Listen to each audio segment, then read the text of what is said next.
Imagine something terrible happening to Earth and humans having to leave it as fast as possible, and you have to decide which planet will become your new home. Which one will you pick? Probably the first planet that comes to mind is Mars. It's relatively close. Like Earth, it's also a rocky planet. It even has an atmosphere, even though it's much thinner than what we have on our planet. But at the same time, the North Pole on Earth would seem balmy to you in comparison to Mars. On the red planet, the average temperature is minus 80 degrees Fahrenheit. The most radioactive areas on our home planet might seem harmless if you compare them with the surface of Mars. But what if we terraform Mars? Could we keep transforming the red planet until it becomes capable of supporting human life? It would be an enormous feat. Mars is an extremely dangerous place. Should you teleport there right now, without any protective suit or anything, the gas in your blood would instantly turn into bubbles. You can probably imagine the consequences. Add oxygen deprivation, cold exposure, and radiation poisoning to the equation, and well, who's next? If we still decided to terraform Mars, we would need to create a stronger magnetosphere. We've got this protective magnetic layer on Earth. It shields us from the sun's ultraviolet radiation. The red planet would also need a thicker atmosphere, again for protecting us from harmful space stuff better. Right now, the Martian atmosphere is almost entirely composed of carbon dioxide with tiny amounts of oxygen. For us to live there comfortably, Mars would also need to be warmer. And if we managed to somehow warm the planet up, we'd also be able to release frozen carbon dioxide. At the moment, there are vast reserves of this gas at the red planet's polar caps and other areas. It would help the atmosphere to become thicker, making it possible for water to exist on the surface of the planet. Right now, there is some water on Mars. The atmosphere of the red planet is too thin for this water to stay in its liquid form. But under the surface of the planet, it's a different matter. You can find water under the surface of the planet in its polar regions. The only place where this water is visible is at the North Polar Ice Cap. Also, sometimes salty water flows down crater walls and hillsides, and there are tiny quantities of water in the planet's atmosphere, but it only exists as vapor. If liquid water existed on the surface of the planet, it would make it easier for us to start growing plants, and plants, in turn, would begin to produce oxygen. But first of all, we would need to start the warming process. How? Well, Elon Musk suggests using nuclear energy to make Mars more livable. He says it could be done by creating a continuous flow of low-fallout nuclear fusion explosions above the atmosphere of the planet. It could create something like numerous artificial suns. It could warm the planet, melting the frozen ice caps, which would then thicken the atmosphere, causing even more warming. Other strategies for Martian global warming include the diversion of asteroids into the poles of the planet, or the large-scale production of greenhouse gases that could help us heat the red planet. Or we could create a giant space mirror, as huge as the side of Mars. It would reflect tons of additional sunlight onto the planet. The problem is all these projects would have exorbitant costs. They would also require serious upgrades in our technological capabilities. Could there be an easier and cheaper way of terraforming the red planet? It seems so. Casey Hanmer used to work in NASA's Jet Propulsion Laboratory. Now he's the founder of a startup hoping to create carbon-negative natural gas by pulling carbon dioxide out of the atmosphere of our planet. He's also made a proposal to terraform Mars for a modest $10 billion. Sounds alluring. So, what is his idea? Mass-produced small solar sails. These are already existing technologies, even though they appeared only recently. Such sails use sunlight to propel themselves, like ships use the wind to sail. These solar sails could be launched into low Earth orbit, and after that, they would fly themselves to Mars. There, they would reflect sunlight onto the night side of the planet. According to Hanmer's calculations, a decade of such launches could result in a 1% increase in temperature on Mars. Hanmer also believes that we could mass-produce solar cells at cell phone factories. All because a solar sail would need a processor, a camera for navigation, and some electronics to be able to transmit data, just like a smartphone. In other words, solar sails would be like small satellites using cell phone technology. Each of these sails would also need a sail of its own, a thin space blanket weighing about 2 pounds. When unfurled, it would span around the size of 2 basketball courts. Would this plan involving solar sails enable people to terraform Mars? Hanmer doesn't think so. Even if we put loads of money into solar sails, they would only make the red planet warmer and more humid, but they still wouldn't be enough to make Mars suitable for human life. Most scientists are also very skeptical about the very idea of terraforming this cold, dry world. They say that carbon dioxide and water vapor are the only greenhouse gases present on Mars, but there's just not enough of them to change the situation. Let's say we manage to melt the polar ice caps with the help of Elon Musk's nuclear technology or solar sails. And still, this ice will only release enough carbon dioxide to bring the atmospheric pressure to 1.2% of what it is on Earth. Plus, most of the carbon dioxide gas wouldn't be accessible, and we wouldn't be able to mobilize it. Even if we decided to go through an energy-intensive process of the extraction of carbon dioxide from the planet's soil, dust, and minerals, we'd still only get the atmosphere to a mere 5% of where it needs to be. Water is another problem. It is salty on Mars. It might even be as salty as the oceans on our planet. But these salts aren't what you find on Earth. If a person consumed a certain amount of them, they would be highly toxic to the human body. Who's next? On our planet, these salts are formed as byproducts of rocket fuel, as well as in road flares and fireworks. Naturally, they only occur in very dry areas. If there are no particular bacteria to break them down, these substances accumulate year after year, and their concentration in water is constantly increasing. But in theory, it's possible to purify even such water. The process of filtration could help the astronauts get rid of 90% of harmful substances. Then they could use a UV disinfection unit. This would also help get rid of any foreign molecules, if there are any, that might be hiding in the water. This stage would not only protect the astronauts, but also prevent them from bringing any dormant Martian microbes back to Earth. In other words, future travelers to Mars shouldn't have too many problems with drinking water on the red planet, but only if they bring the right purification equipment that can deal with any water quality. Because however bad running out of water in the middle of a desert is, experiencing it on another planet sounds much more terrifying. Anyway, back to terraforming the red planet. Once you start thinking about it, some worrying questions arise. Who is supposed to decide whether we should start this process? When should we start it? What if there's some form of life on the red planet, like indigenous microbes we haven't spotted yet, and our attempts to change their home will disturb them? What if they don't survive these changes? Now, what do you think? Share your thoughts in the comments. We just can't get enough of Mars, can we?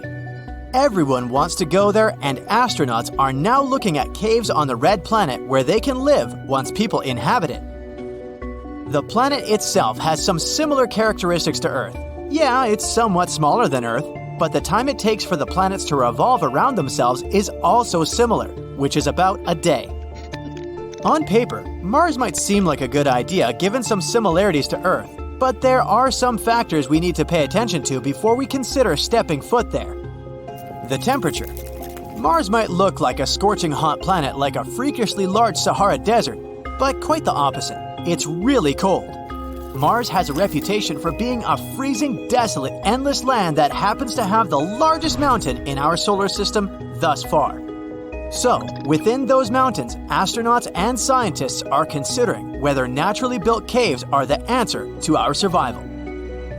Caves won't be the worst thing we'd live in considering our ancestors used to dwell in caves in communities. Logically, it's the best place to stay dry during a storm and keep warm. It's the best place for protection against predators like giant birds, elephants, and saber-toothed cats. We even had our first art shows in caves with evidence of cave art dated thousands of years ago. Caves are a good idea, and they can also help us save a lot of money when establishing a colony on Mars. Rather than building a fresh structure in the middle of an open plain, the cave structure will help and influence the architecture, potentially saving lots and lots of money. Going to Mars will be expensive. It's already expensive sending people to the moon and launching a rocket into space. So, we have to consider the logistics. Another thing to look out for is caves in the ground that are not necessarily stuck on mountains. Scientists believe that most potential places for humans to thrive are caves. These spaces are large enough to host large populations. So far, they identified 9 caves as large as football fields. So what would life look like if we lived in caves on Mars? For one thing, sunlight would be hard to access. By the time we reach Mars, we would have the best technology to maximize our lifespan in a hostile environment, which means withstanding the harsh sun rays of Mars. Most likely, we would dig through the caves further underground where oxygen would be pumped for everyone to breathe. People can walk around casually, thinking they're on Earth, and to exit the caves, you would need to wear a special suit. These cave colonies would have dormitories for people to live in and special spaces for colony meetings, entertainment, grocery markets, schools, and other places that are needed to sustain a colony. There would also be indoor farms to grow crops and raise livestock. A team of experts mapped out what some of the dwellings will look like on Mars. And just like on Earth, we will have apartments for young professionals, family homes, and luxury mansions. Some of the dwelling units would be placed on the surface and not in caves. One of the key elements of the design and architecture is how to build it around the natural light to brighten up the homes. Another element is how to deflect radiation and cosmic rays. Because Mars has such a thin atmosphere, sun rays and other hazardous objects easily enter Mars. The dwelling units also have to be sturdy to protect them from severe dust storms and extreme cold temperatures. Some of the living pods or dwelling units that are for couples or singles would have tunnels leading to a shared workspace and garden. Studies show that even being in the presence of greenery can reduce stress levels significantly. And on the red planet, we would definitely need some greenery. We can expect the family homes to be built within the caves, not necessarily underground. It would be tempting to head outside with the view of Mars, but the large thick glass would prevent anything from coming in and out. Those who are underground with a view rely on LEDs and camera systems to screen the surface landscape of Mars so it acts like real windows. And if you're bored of the surface, you can always switch the channel and watch something else as you please. Maybe a flowing river surrounded by trees. Or maybe a penthouse view of all of New York. The choice is yours. There would be a driveway that leads to a garage so one can enter and exit easily. There won't really be a reason to exit the cave colony except probably to visit other cave colonies. In this case, we would have highly crafted vehicles that will take people from colony to colony on the surface. The vehicles can withstand harsh temperatures and would be constantly transporting people daily. Some people might live in a certain colony and have to commute to work every day in other colonies. Humans might not have to be working in dangerous conditions or on the surface. We would have robots that will do that for us. The thing about robots is that they don't need to be human-shaped to do a job. However, before transporting humans to space, we would need to create some human-like robots and land them on Mars. With the exact physical form, we can determine what would happen to people if they were on Mars. We would have robots for specific tasks, helping us with everything. Let's not forget artificial intelligence plays a major role in monitoring the systems and updating the functionalities of the colony. It'll know when certain systems need fixing, adjusting, renewing, and changing. We also need people to keep an eye out for anything out of the ordinary, and also to make sure people are behaving and not breaking the law. Getting to Mars would be the earliest obstacle we will face. We've already launched some robots to explore the terrain and conduct some studies. At first, we would send robots to test the conditions and to build most of the infrastructure. To build a proper colony, we would have to send out young couples willing to dedicate their lives to the future and the future of their children. It won't be easy. In fact, there would be a variety of people with different professions and specializations to help establish the colony. People would have to work and establish a local economy. We would need scientists, doctors, farmers, teachers for the children, and engineers to maintain the structure. It will take time for the colony to reach a substantial size, but it's all part of the process. Even the spaceships would need to be large and sufficient to house thousands of people traveling from Earth. Of course, by then, most of the dwelling units would have been built, and people would have already picked out their houses, depending on if they were single or if they were about to start a family. Once the colony has the necessary professionals it needs, then come the other people who wish to start their life on Mars. People would need entertainment, so musicians would find a place in the colony. We can't expect everyone to go out on a nice sunny day to the beach, but perhaps one day, when the colony is large enough, there can be an artificial body of water with the same elements as the beach. Livestock animals would also be shipped from Earth to be raised on Mars, where they can populate for our nourishment. We can also bring most of the animals and establish a wildlife sanctuary for everyone to enjoy and for the animals to thrive. For now, humans are planning on reaching the Red Planet sooner than we think, and who knows, maybe you can be one of the first people to sign up and have your own little dwelling unit far away from Earth. So Mars has two moons, Phobos and Deimos. And apart from the bizarre shape, there's nothing remarkable about them, except for one thing. Not so long ago, scientists discovered a strange phenomenon on the surface of Phobos, and they still can't find any explanation for it. What is this phenomenon, and what does it tell us about the history of our solar system? Let's find out. American astronomer Asaph Hall discovered Phobos and Deimos back in 1877. Did you know that all the planets in our solar system are named after Greek and Roman deities? For example, Mars or Ares is the famous deity of war. That's why the satellites of this red planet were named after the sons of Ares, Phobos and Deimos. These beautiful names actually have creepy meanings: fear and horror. In 1971, NASA's Mariner 9 telescope took the first pictures. That's how we found out that these guys weren't at all like our moon. They had this weird shape, a strange and unstable orbit.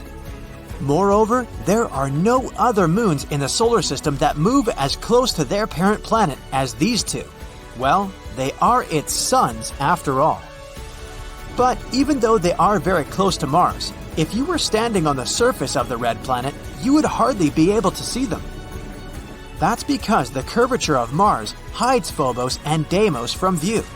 Even if you were somewhere on the equator, Phobos would look like an ordinary asteroid to you, and Deimos would look like a star. All because these satellites are basically crumbs compared to our moon. They're the smallest and least bright moons in the entire solar system, which is ironic considering their mighty names. Anyway, it seems that everything should be pretty clear with these two satellites. But nope, there's a problem. You see, scientists reconstruct the history of space based on the traces found on different space objects. Dents, scratches, cracks, all these things can tell us what happened billions of years ago. For a long time, scientists were sure that, just like their Greek prototypes, Phobos and Deimos were twins. But then, NASA's Viking orbiter took new photos of the satellites, and that's when they discovered a significant difference between the two. The entire surface of Phobos was covered with huge grooves. Those were a series of long, deep pits stretching from one end of Phobos to the other. You may say, what's the big deal? All space objects have this kind of stuff on them. And yeah, there are other satellites with similar grooves and scratches, but none of them has as many as Phobos. It's completely covered in grooves, and they're huge, up to 12 miles long and 660 feet wide. And that's not all. Some of these grooves intersect with others. This means that Phobos has experienced not one, but many traumatic events. But what exactly happened to it? Actually, scientists are still not completely sure. However, they have a few ideas. And these theories can tell us not only about the past of Phobos, but also predict its future. Theory 1. Asteroid impact. Well, the first suspect is quite obvious. There's a large, almost 6-mile wide crater on Phobos. It's called Angeline Stickney. It was named after the wife of Asaph Hall, the scientist who discovered the satellites. Adorable. So that's what the first theory sounds like. Once upon a time, an astronomical body crashed into Phobos. The impact was so strong that it left a large crater. And the effect of the collision left a bunch of grooves everywhere on Phobos. It sounds logical at first. However, scientists have noticed a flaw in this theory. They learned that these grooves actually formed not inside the crater, but next to it. So it wasn't a collision that created them. Besides, what about those grooves that intersect with the others? Or is it just a big cosmic coincidence? Well, the search for truth continued. Theory 2. It's all because of space debris. Yes, there's a difference between these two theories. In this case, the grooves aren't a direct consequence of the collision. Rather, it goes something like this. Something crashed into Phobos. This impact caused a bunch of rocks to be thrown into space. Some of them were lost in the universe forever, but others were small enough to be pulled back to Phobos. Passing next to the moon at a steep angle, they would crash into it, jumping away, and so on. And since the gravity of Phobos is very weak, perhaps they couldn't stick to it. In other words, these rocks were continuously pulled toward and pushed off of the satellite for many, many years. This theory explains the intersecting grooves. It's because the rocks were constantly falling into those places. It sounds quite logical, but there's another problem. We don't see any boulders on Mars or on the surface of its moons. But all this debris was supposed to get trapped by gravity and remain somewhere in the planet's orbit. This, or simply become part of Phobos. In other words, if this were true, we'd find evidence of this theory under layers of dust. But that didn't happen, so this explanation didn't satisfy astronomers either. Therefore, they continued to look for the culprit. Maybe the grooves have nothing to do with Stickney Crater at all. Maybe the real culprit is something else, something even more powerful. Could it be Mars itself? Theory 3. Mars is a twist villain. The previous theories imply that Phobos and Deimos were originally pieces of Mars. Like once upon a time they broke away from it and became satellites, just like our moon. But what if that wasn't the case? Observations made by NASA's Mars Global Surveyor show that Phobos and Deimos are made up of elements which are mainly found in meteorites and asteroids. So, what if Phobos and Deimos are asteroids? There's an asteroid belt between Mars and Jupiter. Given the size, shape, and composition of Phobos and Deimos, scientists have suggested that once upon a time, they belonged to this belt. However, one day they flew out of it, and then gravity pulled them to Mars. This phenomenon is called asteroid capture. It's very strange though. Yeah, the asteroid capture isn't uncommon, but these two have been flying next to Mars for what, billions of years? It's weird that their orbits have remained the same. In addition, the atmosphere of Mars is very rarefied, and because of this, it could hardly capture any asteroids. In theory, they should have separated from Mars at the first opportunity. However, this didn't happen. It means that somehow they got stuck, and Mars immediately began to destroy them. Yep, an unexpected twist. In this version, Mars turns out to be a villain. By studying the past, we've found some evidence of future crimes. The mysterious grooves of Phobos could be caused by tidal forces between Mars and Phobos. The Moon and Earth also exchange these, slightly distorting each other. But since Phobos is much closer to Mars, the impact of gravitational forces is much stronger. In other words, the gravity of Mars is gradually destroying Phobos. Every 100 years, the satellite gets 0.7 inches closer to Mars. It also shrinks as much as 6.5 feet, becoming even more fragile and weaker. The smaller it gets, the more the tidal forces impact it, creating strange grooves and scratches on Phobos.